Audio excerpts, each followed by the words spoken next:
Magandang tanghali mga kapatid. Hindi na lang sa Oslob, Cebu, pwedeng mag-whale shark watching. Meron na rin kasi niyan sa Lila, Bohol, kung saan dinadayo na rin ito ng mga turista. Kung ikaw ay mag-whale shark watching, sino isasama mo at bakit? Tara, samahan niyo ako at magtatanong tayo dito. Siyempre po sasama ko po yung asawa ko at yung mga anak ko para po ma-try din nila kung ano yung feeling na makapanood ng gano'n. Pamilya. Bakit sila? Para masarap po bonding.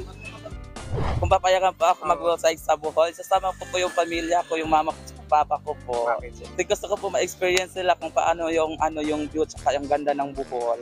Whale shark watching po.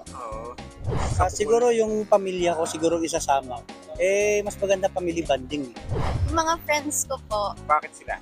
kasi po at home ako sa kanila kapag kasama ko po sila.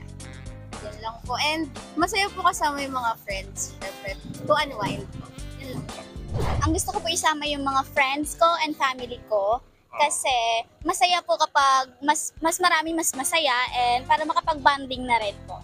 Kasama ko po yung mama ko kasi mahilig po yun sa adventure and ngayon po, hindi po siya masyadong nakakagala.